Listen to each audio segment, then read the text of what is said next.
What's happening, guys? Gemma and Jess here, and back again for another episode of Two Girls, One Gaming Topic. Wow, that was amazing. Well, I just went with it. I loved it.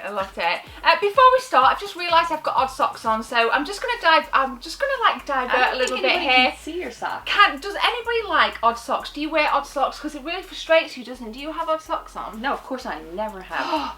I match like, my socks. I can't be doing. Life's too short for matching socks. Let us know in the comment section below. That's just a little bit of bonus information here on this episode, where we're going to be talking about kind of family members who have influenced our gaming kind of career, hobby. No, I wouldn't say it. No, not a career, not for me. Well, okay, so kind of like more like a hobby sort of thing.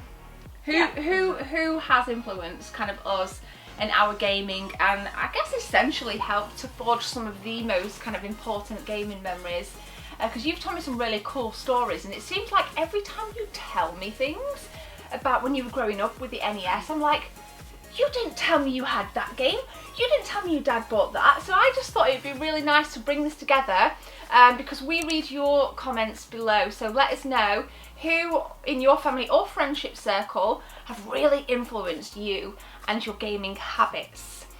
So who would you like to kind of start us off here? We're just led in from the intro. I think my mom. I mean, we got this thing, and it's funny now, I can't even remember. Was it ColecoVision or something else? I don't know, but it was one of those computer systems that it was this big giant keyboard, and you had to use the TV as the monitor. See, and you would put in like cassette tapes. You did, because I showed it to you one time in Pastime Legends in Troy, because they had one. I was like, oh my god, that's it. Oh, because I can picture it in my head, but I can never remember what it's called, because it was so far back. It was before we had the NES. So how old would you have been? 5, 6. Cool. Maybe. Cool. I don't know. It was forever ago, but. And your mum bought that, did she? We're recording, I always like to check. And your mum bought that, or was it like? My mom bought it for the house, and you know, I was too little to really get it. I played some game with shapes or something, but I mean, so she's always been, because she's also the one that bought me the Gameboy.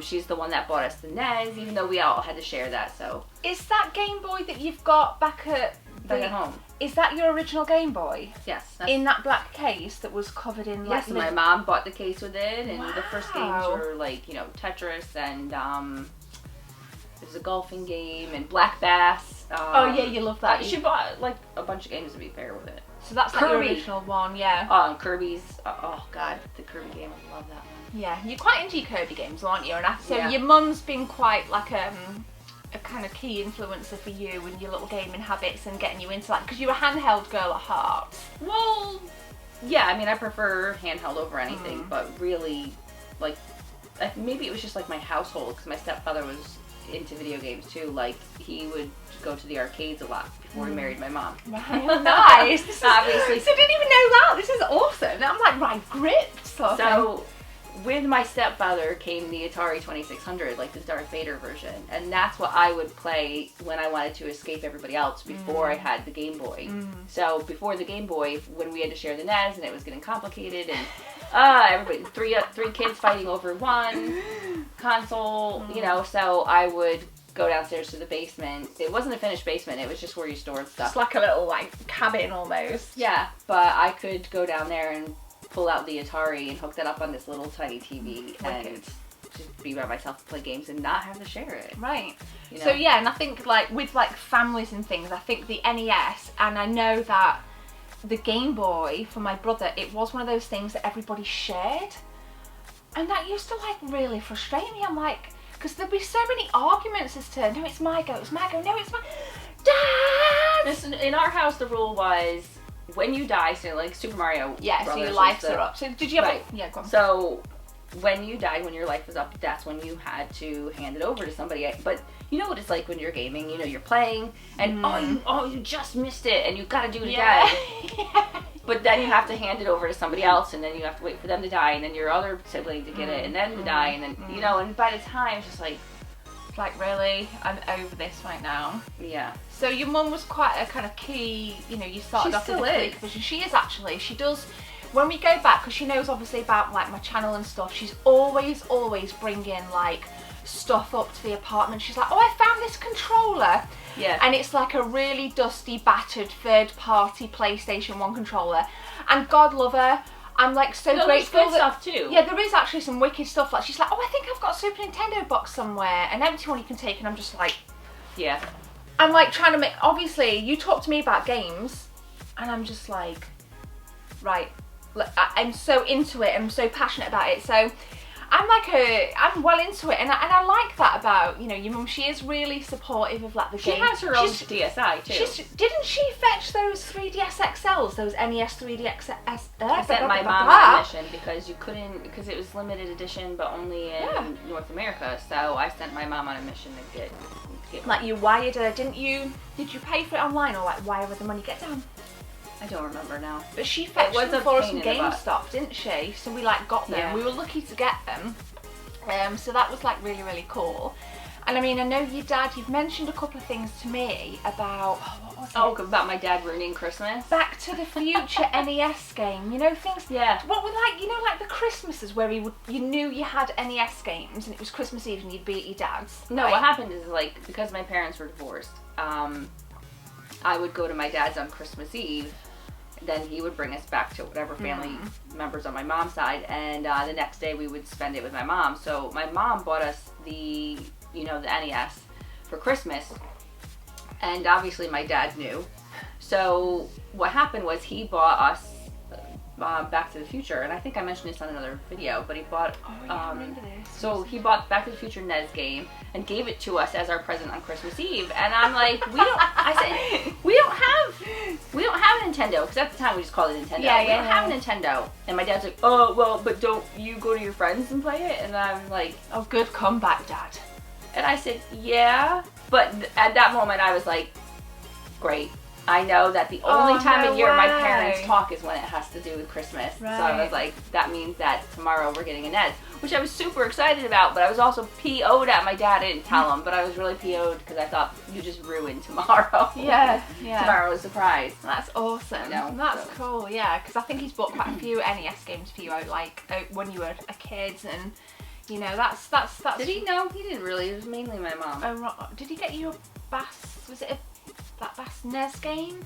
Black Bass? No, that came from my mom too. But he did buy. So that was on the NES. He bought a fishing Wii game. So the one that came with like the rod, you know. And he's not a keen fisherman or anything. That was when I was older. Right, dude. If there was like a model train game, your dad would have bought you that. Oh wow. Yeah. That takes back to like. We played that stuff on the computer, right? Through like Microsoft Windows. Yeah, we had like Railroad Tycoon and stuff like that. That's really awesome. And what I find quite fascinating, or what I found quite fascinating the first time I went to the States with Jess, like her grandma, we don't know her age. But she will not tell us. I would hazard a guess is like. Don't even guess. Don't. I'm not even gonna guess. She watches these videos. I'm not even gonna guess. But she is a big gamer. I can't say I have young grandparents though. Is she a great-grand? No, she's your grandmother, isn't she? My grandmother, yeah. She is well into gaming. She's got an original piano black PS3.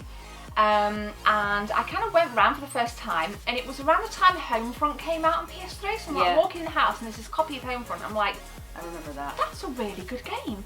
She's like, oh yeah, I've completed it. I'm like, so have I. You know, and there's like this huge age difference. So I think the beauty of gaming is like, you know, it doesn't matter like what your age. Anybody can enjoy gaming, and I think like, was your grandma into gaming when you were growing up? Like that. My grandma Roberts, they had a Nintendo Entertainment still got system. It, haven't they? Yeah, at their house. It's still in my grandmother's attic. But my grandma Roberts loves it. I mean, she loves first-person shooters. That's her thing. So yeah, that's awesome. That's really, really cool. I think it's great. You know, when you've got people around you that are into games. It's quite kind of uplifting. It certainly is for me anyway. I don't know what it's like for you good people out there, you know, how you feel, because obviously there'll be somebody somewhere for you that's influenced your gaming. And you know, I've said my stuff kind of previously. It was kind of like my auntie, really, my mum, that got me into gaming. I think my auntie, having spent so much time with her as a kid, she had a ZX Spectrum, so we would play like Skate or Die and a couple of the Dizzy games.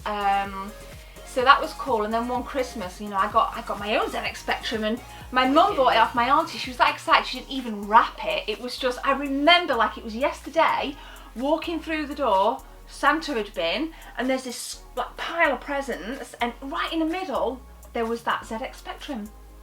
And like, I remember it like it was yesterday. From that moment, you know, having my own computer and being able to play things like Horace Goes Skiing, sat up, curled up like against the chest of drawers, like, you know, getting Horace to cross the road and then down the mountain on skis was just absolutely mint. And, you know, I think for me that was the kind of starting point, with my mum getting that and it being mine, and I owned it, and it was just wicked. Yeah.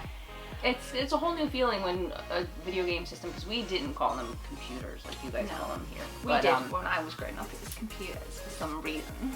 So, I mean, to have your first like video game system that is your own, oh my god, you know, that's massive. Yeah. How did that feel when you got your first video game system? You know, because we've all got those memories of going right to Joe's, Matt, Bill's, Bob's and Fred's houses, so to speak, you know, playing games. But, you know, it's like when I first got my Super Nintendo, it was the All-Stars weren't there. Mate, honestly, I think to this day, as a kid, it was probably the best present ever. I felt like $1 million. I feel like $1 million now when I buy a Super Nintendo box set. I mean, it's my favourite console in the whole world. But, you know, there's a part of me, like, when I'm at a gaming market, I'm going around looking for them games. I can feel those memories. I can feel nostalgia.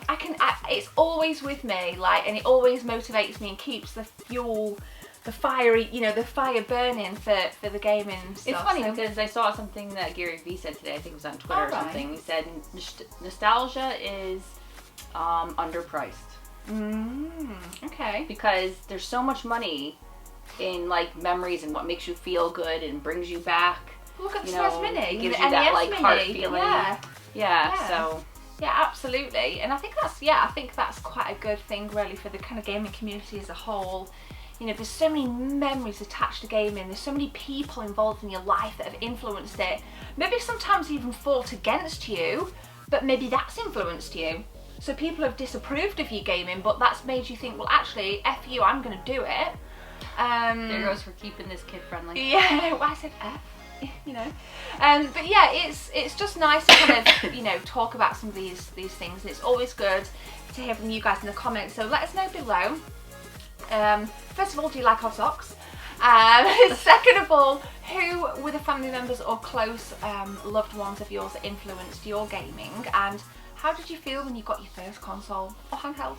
I also think who like still influences you or still keeps up the habit or the hobby with you or that sort of thing, because I know my mom still, I mean, like we mentioned before, she'll go to, if we're going to a game shop, my mom's in, she's like, oh, I'm coming too. Like, I want an NTSC Super, like, SNES Mini. I'm probably going to be like getting her the money over there and asking her to pop to GameStop for me and ship it. She will do that. Or keep it. I know, you have mentioned that to me. I have actually, haven't I? I would very much like one for the collection. But we'll leave that story right there. I don't have anything else to say. Do you want to ask anything, say anything to the I was going to say, you know, besides my mom, it's also like my nephew now, because now I can share this and with your nephews. And, you know, I feel like it's important that you carry on the tradition. Yeah, keep the gaming rolling and flowing. Don't let the game die. Don't let it die. Don't be the one that, you know, dies with it in your family. Let somebody else. Yeah, you know. Don't be the party pooper. Absolutely. No, I don't mean don't be the party pooper. I mean, like, you know, like people say, oh, nobody has my last name to carry on. I've had all girls or you know, whatever. You know, make sure you carry on the gaming in your family. Carry on the gaming, absolutely agreed. But thank you very much for watching. Looking forward to reading some of your memories and comments and thoughts and feelings in the section below. The playlist to 2 Girls 1 Gaming Topic is also linked in the description, as well as all kind of social media and whatnot. Got some awesome videos planned. We're going to be doing some, got an update on my SNES Mini for you guys.